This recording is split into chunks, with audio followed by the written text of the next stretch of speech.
Dans la Bible, il a toujours été caché un grand mystère. C'est ce que le frère Héber vient de dire. Dieu utilise souvent une nation ou plutôt une femme pour la représenter. Par exemple, le royaume des cieux est représenté par une femme enveloppe du soleil, la lune sous ses pieds, et sur sa tête une couronne de 12 toiles. Pour représenter un royaume, alors, le royaume de Satan, le royaume cleste de Satan, est aussi représenté par une autre femme, qui est appelée la grande Babylone. Appelée la grande prostituée. Appelée la erreur des abominations. Cette femelle, qui est assise sur la BPT et 7 têtes et 10 cornes, pour le représenter. Alors nous comprenons. Le royaume de Dieu, qu'est-ce que cela signifie? C'est le gouvernement de Dieu. L'autorité de Dieu. Le royaume de Satan, c'est l'autorité de Satan. Alors, ces deux femmes représentent deux types de gouvernement, deux types d'autorité. Mais, depuis le jardin d'Éden, Adam et Ève, après avoir pchaché le gouvernement qui régit le monde humain, provient dans l'Apocalypse de celle qui est assise sur la BTE 7 têtes et 10 cornes. Cette femelle, elle a une coupe d'or dans sa main. Et l'intérieur de la coupe, rempli de ses impurés. Cette femme c'est le gouvernement de Satan. Le gouvernement de Satan et des anges Djous. C'est cette femme. Cette femme, la Bible dit, qu'elle cache un tiers des anges Djous. Alors, c'est cela, la composition du gouvernement de Satan. Alors, le gouvernement de l'Israël spirituel. C'est dire le royaume de Dieu. Le royaume de Dieu, qu'est-ce que cela signifie? Cette femme, enveloppe du soleil. La lune sous ses pieds et 12 toiles. La femme couronne de 12 toiles, c'est l'Israël spirituel. C'est dire le royaume de Dieu et du Seigneur Christ. Alors, pourquoi dit-on que cette femme est le royaume de Dieu et du Seigneur Christ? Logiquement, cette femme est clairement enveloppe du soleil. Rêves-tu de l'Israël des Hber, marchant sur la lune de Jaouan, portant une couronne de 12 toiles, l'Israël spirituel. De ses 12 fils, c'est la nation d'Israël. N'est-ce pas, bien que ce soit la nation d'Israël, mais son gouvernement, son autorité, ne vient pas d'Israël lui-même, ne vient pas du soleil lui-même, bien que cela vienne du soleil. Mais le gouvernement du soleil vient pourtant de Dieu et du Seigneur. Alors, cette femme, c'est le royaume de Dieu, le royaume du Seigneur, le royaume de l'Israël spirituel. Alors, nous disons, Dieu a donné le royaume, au commencement qu'il a-t-il donné. Il la donne l'Israël du Moyen-Orient. Celui de l'Ancien Testament. L'Israël de l'Ancien Testament. Époque, mais donne l'Israël de l'Ancien Testament. De nombreuses années plus tard, ils ont adoré des idoles, et se sont alors divisés en royaume de Juda au sud, royaume d'Israël au nord.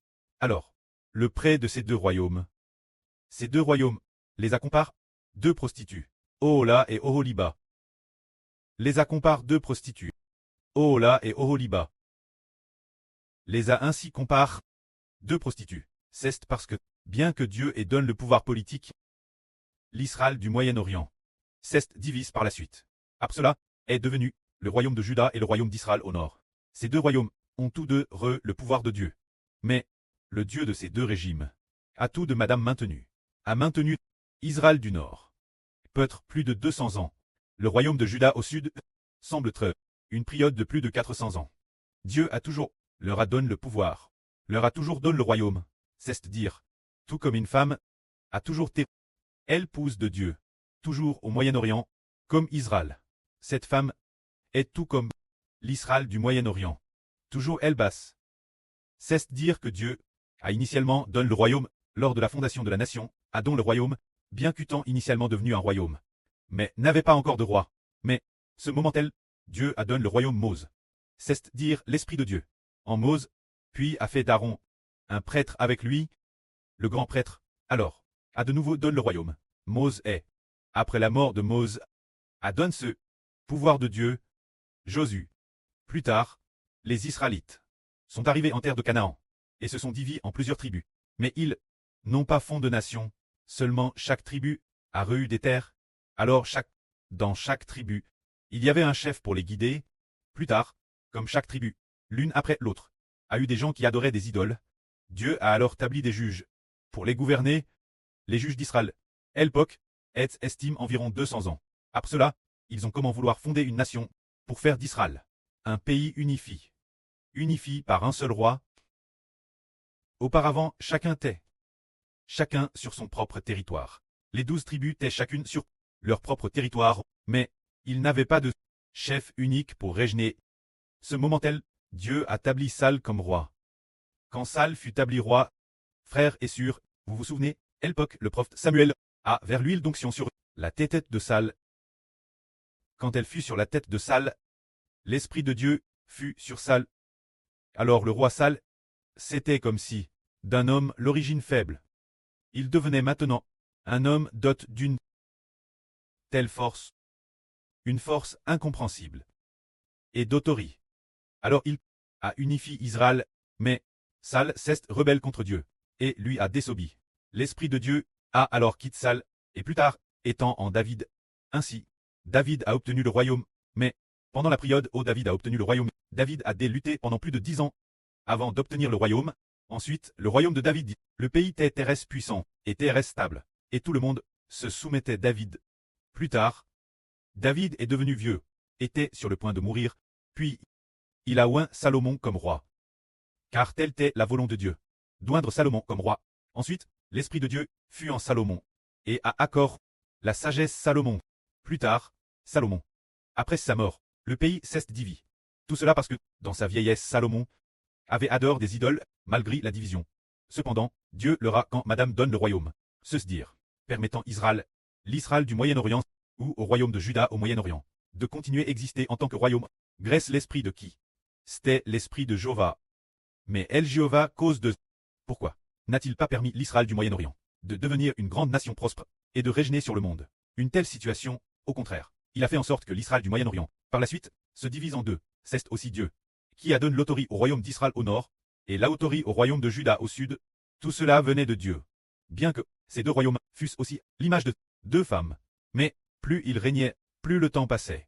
Plus le royaume de Juda au sud déclinait, quant au royaume d'Israël au nord. Il a encore plus changé de dynastie. Après cette dynastie, différentes familles se succédant sur le train, jusqu'à ce que le royaume s'effondre finalement. C'est ainsi que le royaume d'Israël au nord a pris.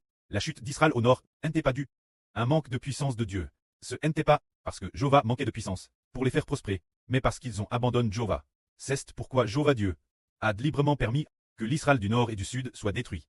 Plus tard, dans le royaume de Juda au sud, après avoir traversé nation, après nation de monarques, puis arriva le tout dernier. Le dernier roi, nomme Esdécias. Dieu prophétisa alors que Dieu allait abolir le trône de David. Quant au trône de David, c'est l'époque de Esdécias, de cette rationnelle, que dans cette nation, il prit fin. Dieu prophétisa ainsi. Au prophète Jérémie, je renverserai le trône de David. Je le renverserai, jusqu'à ce que vienne celui qui il appartient. Alors Dieu lui donnera ce trône, et lui donnera l'autorité. Ainsi, au temps de Esdécias, il fut aboli. Alors, comment prouver que Dieu a aboli le trône de David, la royauté de David? C'est que le descendant de David, qui régnait, ce Esdécias, fut en main captif Babylone. Ses yeux furent créés. Le trône, en tant que roi, ses yeux ayant été crèves, il fut emmené par le roi de Babylone. De plus, le temple de Jérusalem fut détruit. L'arche de l'alliance de Dieu disparut également, et Jérusalem fut aussi brûlée par le feu. C'est dire que Dieu a aboli avec le Moyen-Orient. A aboli ce royaume de l'Ancien Testament. L'a aboli, ne considérant plus les anciens Israélites comme son royaume. Le trône de David fut également aboli. Mais la prophétie disait que quelqu'un le recevrait l'avenir, se dire le Seigneur Christ, qui recevrait le royaume de Dieu. C'est dire qu'au début Dieu a donné le pouvoir à David, puis, la fin, un descendant de David, le Seigneur Jésus, allait ressupré. L'autorité donne par Dieu. Alors quand l'a-t-il reçu? Ah, c'était au moment où le Seigneur Christ fut bâti dans le Jourdain, l'esprit du précleste Jéhovah. Et alors descendu sur le Seigneur Christ, et c'est partir de ce moment-là que le Seigneur Christ est devenu le souverain du futur royaume des cieux. Ainsi, le royaume actuel fut retiré des mains des anciens Israélites pour trait donne au Seigneur Christ. Il s'écoule de Esdécias au Seigneur Christ. Peut-être plusieurs cycles plus tard, le Seigneur Christ, en recevant le royaume, n'a pas rétabli l'Israël de l'Ancien Testament et d'établir la nouvelle alliance. Ce sont ceux qui sont aînés de l'Esprit, qui reçoivent le Seigneur Christ.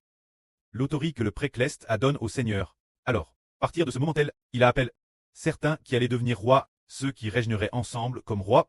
Il appelle Pierre et ses compagnons. Alors, arrive la fin de ce monde, le pré a discrètement place son esprit. En notre frère Ashbert, le Seigneur a aussi discrètement place son esprit.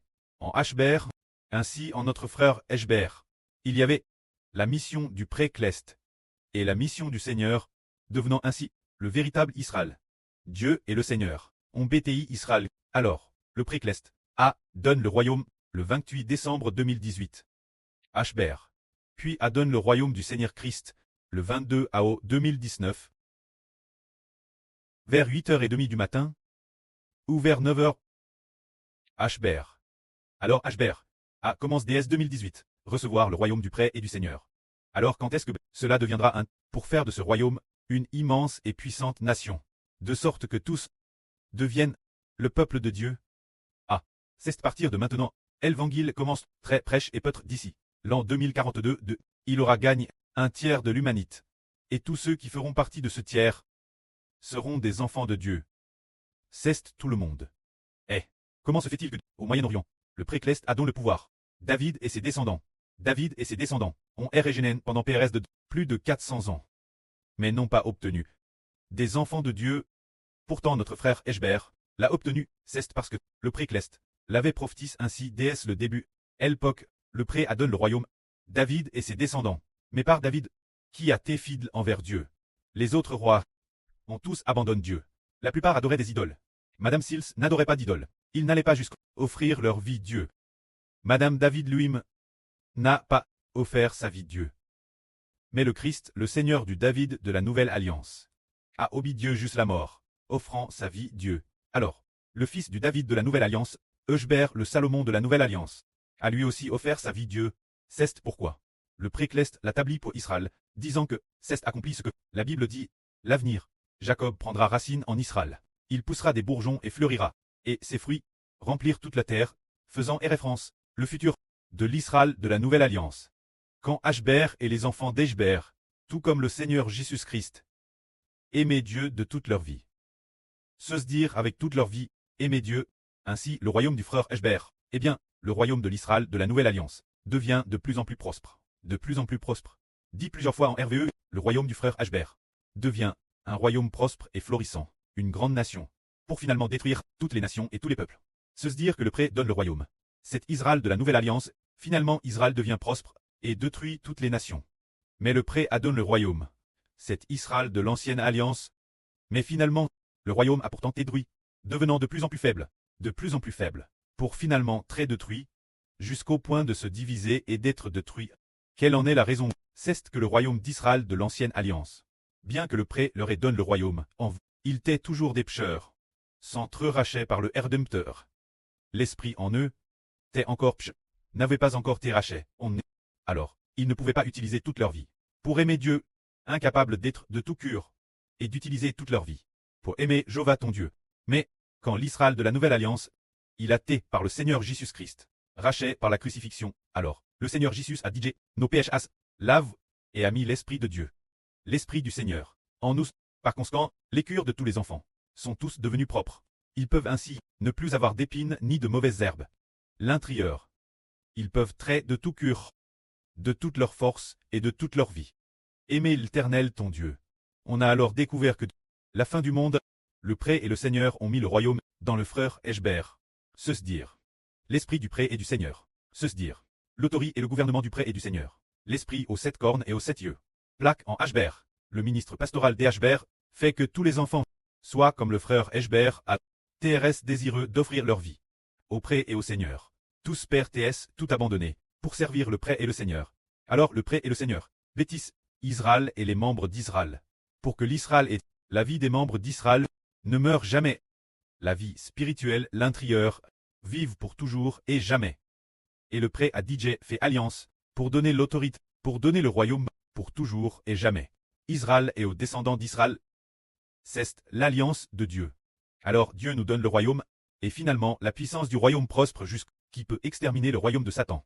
Exterminer sur la terre de Satan. Toutes les nations et tribus, exterminées dans les cieux de Satan. Le royaume de la grande Babylone. C'est ce que le précleste a prophétisé, un enfant nous est haine, Et cet enfant, l'Esprit de Dieu, est en lui. Finalement, tout dans l'univers sera unifié. Que la gloire soit rendue au Prêtre et au Seigneur. Amen.